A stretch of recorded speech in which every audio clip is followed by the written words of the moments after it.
Hey everyone, been a couple days since I did a video for you guys, and got a couple of questions that I wanted to answer. I'll do one of them on this video, and I'll do another video for the other one. The first one that I want to cover is, how important is it to be trained as a teacher? And I can tell you firsthand that it's very important to be trained as a teacher. Knowing something is one thing.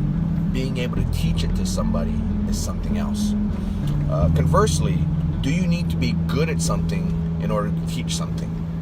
The answer is yes and no. And I know I give you a lot of those yes and no answers, and the reason is because it's kind of nuanced in that if you're the most spectacular athlete in a given sport, does that mean that you can coach? No. There are a lot of former, for instance, NFL players who are spectacular at a particular level, but you don't see them in the coaching ranks. And a lot of it is because they just simply cannot teach. They just don't know how to teach. They can do, but they can't teach. Because being able to teach someone is an entirely different skill set. You have to be able to motivate people. You have to be able to push their buttons when needed. And you have to be able to teach them in a way that they are willing to keep your information as well. Because sometimes you can teach them in a way that it just goes right by them and they don't understand it. And a not so good teacher will be wondering, how come I can't teach this guy? Or even worse, they'll say that person can't learn. Anytime you have somebody who cannot learn, it's not the fault of the person unless they're mentally disabled through like a brain injury or something, and they just cannot learn. It really comes down to, it's the fault of the instructor. The instructor has to figure out that particular path with which you drive that information to that individual. Everybody is unique, meaning like our fingerprints are unique. We aren't necessarily, there are so many ways that you can teach someone, and we'll all fall into one of those different methods. Nobody is so unique that you need to make up a whole bunch of teaching methodologies to teach that particular person. People all tend to fall into certain parameters. So, in answer to that question, does somebody need to be taught to teach? And the answer is yes. An athlete may be good at doing something. That athlete may be tremendously coachable. Not only coachable, but they're talented. You combine those two, it makes them to be an extraordinary athlete. But if you look at it another way, think about the San Francisco 49ers. Remember, there was a coach, Bill Walsh, and he created a dynasty. I think he won 5 Super Bowl championships. Another one was Vince Lombardi. How many did he have? I don't know if they had the Super Bowl back then, but they had basically some sort of football championship that he won, and he was unprecedented in the amount that he won. Another one is Bill Belichick. Who are some other Super Bowl winning coaches?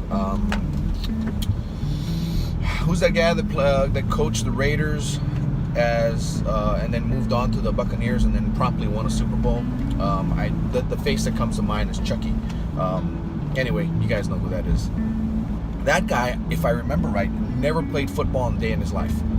He was always on the coaching staff of Bill Walsh. He came on as a coach, but yet he was able to coach a team to the Super Bowl. Right? So, do they need to be extraordinary players to be good teachers? No. That's an obvious one. So they don't need to be really good at what they do. Why is Michael Jordan not coaching a basketball team? I don't know. Maybe he just doesn't want to. I mean, there are a lot of former basketball players that are now coaching. I think Derek Fisher's one. And they've done pretty well. But think about what the revolving door is for coaches. It's very rare that you have a truly good player that ends up coaching. But yes, you do need to teach somebody how to teach. And we have a program here at Combat Jiu-Jitsu where we designate people who show an interest, who want to teach, and also have a very good understanding, at a minimum, because we start them as early as blue belts, a very good understanding of the material they've learned already. And from there, it comes down to teaching reps. They have to be in front of a class teaching. Now, does that mean that we turn over a class to them and they just teach? No. But I would try to make it a point to be at almost every one of their classes. Just like the way Elio Gracie had his instructor training program, right? You had the instructors or the professors, they had their navy blue belts. You had the assistant professors, they had their light blue belts, and everybody else wore white belts. The fact that you wore a navy blue belt or a light blue belt didn't mean that you were better than anybody wearing a white belt. It just meant that you were being taught to teach. When I was a student in the Gracie Academy, there was a junior instructor who's now a black belt. You know, he's a long-time black belt now, and he was a really good teacher. Very much like Jorge and Gracie, pretty much mimicked him almost word for word in the way he taught. And you know, whether or not his jiu-jitsu, his game itself was good, wasn't really the relevance. The relevance was that he understood the material, he understood all the different scenarios, and could teach it to you in a way that would make me or another student effective. And that's really the role of a teacher. But yes, teachers are made. You cannot just get your black belt in jiu-jitsu and then be called professor. Well, it depends on your school. Some schools, yes. The assumption is that you're now a black belt, you can now teach. Or you might have been teaching classes from when you were a purple belt, like I was. I was teaching classes from when I was a purple belt.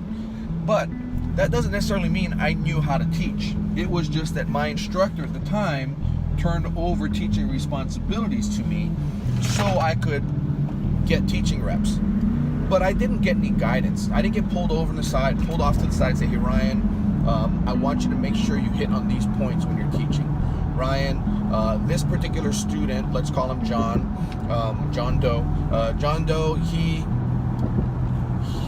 has certain physical challenges that you need to address with him. Or Jane Doe doesn't seem to pick up the information right when you teach it to her this way. So what you need to do is you need to be able to touch on every person in a group class. And that's why private classes, private sessions are so effective, is because you can tailor them. The instructor can tailor them to, number one, the information you need to know, and number two, that instructor can deliver the information in the way that you learn the best. So when I say deliver, if you're a person who learns audibly, meaning somebody tells you what to do and you're able to do it, then it doesn't really make any sense if your instructor is teaching you kinesthetically, meaning he's telling you, here, feel what I'm doing, right? I need to be taught here, not with feel, right? But the instructor needs to know that, and an experienced instructor will be able to figure that out. Or even better, the experienced instructor will teach with multiple modalities. So they'll be able to teach you by showing it to you visually, telling it to you audibly, and making you feel it kinesthetically. So that's the way I try to teach all my junior instructors how to teach.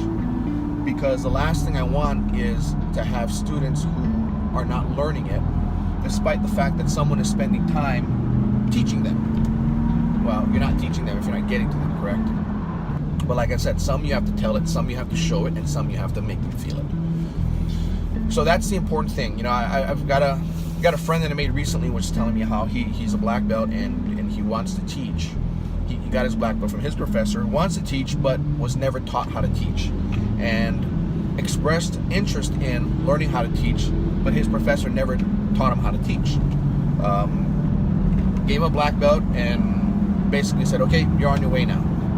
As if he's expected to run his own school and be successful. And that's one of the problems that jiu-jitsu, as well as any other sport has, in that you have a lot of people who achieve a certain level and then think that they can teach it. And we don't like to think we can teach, because it's, for whatever reason, I don't understand why it is, but for whatever reason, people, it strokes their ego when you say, I teach jiu-jitsu.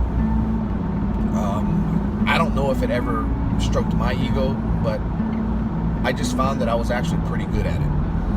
And part of it is just because of my sales training, and that's really what it is. I'm teaching my instructors how to sell the art of jiu-jitsu to their student, because in order for them to do what they're coached to do, they need to have the faith in you that you're telling them the right thing to do. And that's what being a coach is all about. It's selling to your athlete your knowledge. And somebody who's coachable is somebody who buys your product or buys your service. Meaning, if coach says to do it, I'm going to do it. And if I'm going to do it, I'm going to do it exactly the way coach tells me. And that's how you have athletes that come out extraordinarily well when their coach isn't a particularly strong athlete themselves. Right? And that's why you also have athletes that don't come out any good when their instructor is so extraordinary as an athlete. That's all I've got for you. It's kind of a long answer to a question, but there's a lot of thought that goes into this. So yes, if you want to teach, if your goal is to teach jiu-jitsu or anything, you need to learn how to teach, and you need to find that mentor that will teach you how to teach.